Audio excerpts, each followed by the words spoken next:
Chapter 2. The Visitor. It was mid-afternoon when the woman started screaming. I was in the apartment, trying to get the little ones to fall asleep. It was no use. Get a bunch of toddlers together, and the last thing they want to do is sleep. I don't know why naps are forced on children, except that if they don't take naps, then they're twice as hard to deal with. The screaming and fussing. I don't understand toddlers, although I'm sure I was terrible as a toddler. I've always been a bit mischievous, and I can't imagine myself as a young child like that. Also, why are toddlers always sick? It drives me insane. It's like working in a hospital, but none of their clients are allowed to tell you what's wrong with them or how they feel. You don't know if a toddler is happy or about to throw up on you. You don't know if they don't eat their food because they don't feel well, or perhaps they don't like their food. I can't stand them. Of course, every once in a while one of them will do something that's remotely cute, and I'll have to agree that babies are sweet. My little sister Dora is sweet, but Dora is different. She's my sister. I have to love her, I think. She's only my half-sister. I wonder if I have to. Well, even if she wasn't my sister, I would love Dora. She's hard not to love, with her wispy white hair and lamp-like blue eyes, her teeny boned features, and her frame is so slender. Her clothes hang off her like she's a skeleton. Mother's always trying to get her to eat more, but she never does. She's like a little ghost. She looked like one today. I couldn't get her to change into her clothes, and honestly, I didn't want to try and fight her. So I let her wear her little white nightgown, and she seemed to float about the house, badgering me with questions. Raven, don't you think that the couch is a pretty color? I like the color of the couch, don't you think? Yes, I think it's adorable. She has a high-pitched, whiny voice, but somehow I love it. Raven, I want to go outside. Can't we go outside? I wish we could, I told her sincerely. There's no way I could take 5 toddlers out to the park, though. But Dora I could take. If Dora and I were the only people at home, I'd be outside in a heartbeat. And I'd bring Dora. We'd go to the park just like Danny used to take me to the park. Maybe I'd bring a ball, or we'd just sit and watch the clouds. It all reminds me way too much of Danny and how he used to treat me. He was such a good older brother. I hope that I'm being a good older sister to Dora. I hope I don't let Danny down. I was carrying Finn, one of the little boys, when suddenly I heard a woman start screaming from the street. I wasn't particularly keen on women screaming, but it sounded like she was in pain, perhaps, or hurt. I hurried over to the window facing the street and peeked through the blinds. I saw nothing at first. Then, my eyes quickly spotted through the crowd a woman lying on her side. Had she been robbed? I was confused. Then I saw a man in dark clothing ducking through the crowd, racing away from the woman. The woman was dressed in black. I couldn't tell. Dark hair. She had a hood over her face. What was going on? And her wails. Her wails cut through the afternoon silence and straight to my heart. Suddenly, my blood started to curdle. It felt hot, and some unforeseen force in my stomach pulled me to help the woman. I didn't like helping people. I didn't mind watching other people suffer in general. But this woman, I needed to help her. How confusing. I turned to Dora, who was questioning, screaming, by pulling on my sleeve, and Raven, she said. Raven, someone's hurt. Are you going to do something, Raven? Even Dora wanted me to do something. What could I do? I can't do anything, I told my sister, but I didn't even believe myself. I knew I had to try. What was this unforeseen force? Why did I feel such a pull? Hearing the noise, Finn in my arms started wailing. I hugged him close. It'll be okay, gently giving his back a rub. Then, carefully, I sprinted through the living room and into the area where we kept the cribs. I roughly put Flynn in his crib. Turning to Dora, "Dora, you need to be a big girl." "I can be a big girl," she said. "Right," I told her. "Exactly. You can be a big girl. You need to stay here with the toddlers and make sure nobody gets out of their cribs." I wasn't sure what I was saying. They couldn't possibly get out of their cribs, could they? This is ridiculous. I'm leaving a 4-year-old in charge. What was wrong? But the feeling in my stomach wouldn't stop. It was pulling me. My feet seemed to fly to the door. I need to help this woman. I'll see what's going on. Watch me from the window, okay, Dora? "I will. But, Raven, I'm scared. Don't leave me. I can't help myself. I'm sorry," I told Dora. I don't know what's come over me, but I'm sure everything will be fine. My feet were moving toward the door.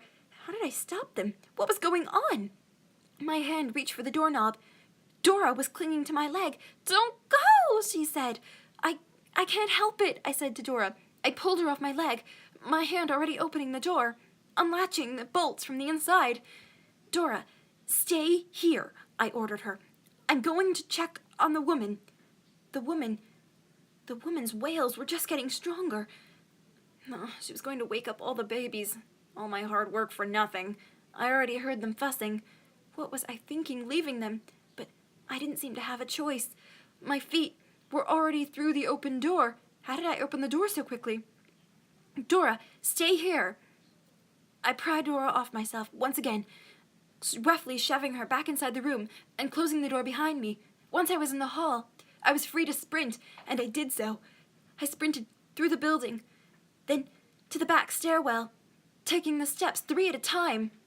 I shouldn't take them so fast. I could trip, but I didn't seem to care. I raced 3 flights of steps down to the back, getting to the back door, and opening its metal hinges, creaking as I raced out into the street. What was I doing? My feet seemed guided, pulling me through the crowd, even though I couldn't quite remember where I'd seen the woman. Somewhere to the left? Past the fruit stand, perhaps? No. Near Gregory's place? No. My head swiveled, jerking, turning, my eyes scanning the crowd. Where was she? Suddenly, I tripped over someone's arm, and I realized I'd run into someone, knocking them down. "I'm so sorry." I apologized quickly to the elderly man with a cane I'd knocked down. I didn't mean to. "Young woman, will you watch where you're going?" He turned to me, angry. "I've seen you around. You're nothing but trouble, young mistress. Give me a hand up." I'm so sorry. I tried to apologize to him. I would have given him a hand up, but my feet, I couldn't control them. They kept moving through the crowd. I'm sorry," I called back as my feet led me and my head jerked. What was going on? Suddenly, the crowd seemed to part, and I saw laying on the ground the woman. I couldn't make out her face because it was covered with a black headdress, or more like a scarf. She reminded me of someone you might see from Poland, or someone's babushka. I approached her timidly. My feet could move again. I had control. I didn't want to get too close, but I knew I had to help her. She was laying on the ground. It took me a moment to realize she'd stopped wailing. She was patting the ground as if looking for something. On all fours now, she knelt, patting the ground, her head turning from one side to another, scanning the ground. What had she lost? I approached her, reaching my hand out. "May I help you? Excuse me, I'm Raven." I reached for her arm to help her up, but as I did so, she jerked quickly away. more quickly than I would have thought possible. Can I help you? I was taken aback. No, she said. I don't need your help. I don't need anyone's help. Who are you? I'm sorry, but my name is Raven, and I live in the apartment up 3 stories up. I gestured awkwardly with my hands, pointing toward the 3rd-story window. She couldn't tell which one was mine. There was hundreds of windows. What was I talking about? Why was I down here? Of course you do. She turned her face and looked at me. I gasped. It wasn't like I hadn't seen an old woman before, but this woman looked ancient. She had wrinkles that fell all over her face like a basset hound. Her eyes were deep and sunken. A dark, dark blue. It was hard to see what kind of hair she had because it was covered by her black headpiece, but she had a pointy chin and a nose so crooked I was certain it must have been broken multiple times. Her cheekbones were high, and her features very defined. Her eyebrows looked like they'd been once nice, but now were gray and falling out. There was warts on her skin, and she was growing hair all over her that looked like whiskers. I tried to think of something nice to say, but nothing could come out, and I just said, "Oh." Then she smiled. It was a strange, toothy smile. She had purpley lips that stretched thin as she smiled, and she revealed, as she did so, rows of crookedy, thin teeth. Yellowy. Oh, wow. I wasn't sure what to say. I know who you are, she said, and began to nod. Suddenly, I was very uncomfortable. What on earth was I doing? Perhaps this was a dream. If I pinched myself, I might wake up. But I was afraid to pinch myself with this woman watching. You're Raven. I know you. I wasn't sure how to respond. Well, I don't think we've ever met before, I said nervously. No, not that you remember. She chuckled. It was an ominous sound, and suddenly it felt like we were the only 2 people in the entire world. I knew that there was people walking past us and people on the street. There was a room full of toddlers 3 floors up, my sister, but suddenly it was as if this woman and myself were the only 2 people in the entire world, and our conversation mattered more than anything in the world. Raven, she said slowly. It's very nice to see you. It's nice to see you too, I said. I'm glad I bumped into you, but I don't need your help, so run along. Okay. I didn't understand what was happening. Yes, well, she smiled again. I wish she would stop smiling. It was such a strange look for her face.